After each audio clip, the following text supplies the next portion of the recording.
Hello বন্ধুরা, কেউ ভয় পাবেন না। আমি আপনার পাশের পাড়ার ভালো ভূত, নাম আমার ভোলা।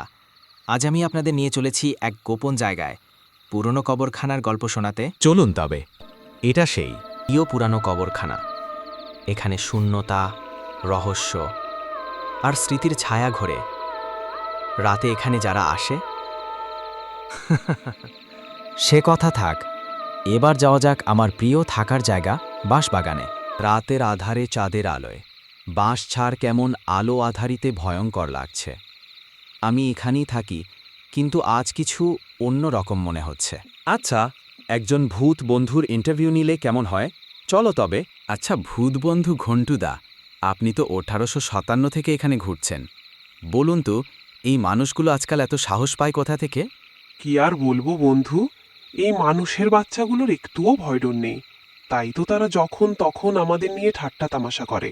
কি বুঝলে বন্ধুরা, তোমাদের কিন্তু একটু ভয় পেতে হবে, না হলে আমাদের ভূতেদের কিন্তু মান সম্মান বলে আর কিছু থাকছে না। যা হোক, অনেক বকবক করলাম। এখন তবে যাওয়া যাক রান্নাঘরের দিকে। এবার আমি তোমাদের দেখাবো ভূতের রান্নাঘর। আজকের রেসিপি ভূত ভাত আর টিকটিকির চাটনি। আরে না না, মজা করছি, কিন্তু ভূতেরা কি খায় সেটা না হয় নিজেরাই দেখে নাও। এরপর আমি তোমাদের নিয়ে যাব আমার জিমখানায়। ভূত হলে কি আর শরীরচর্চা বাদ যায়? এই দেখো, আমি 200 বছর ধরে জিম করি, এখনও কাউকে ভয় দেখালে হার্ট ফেল নিশ্চিত। ভিডিও ভালো লাগলে একটা চিল্লানো চিৎকার দিন কমেন্টে।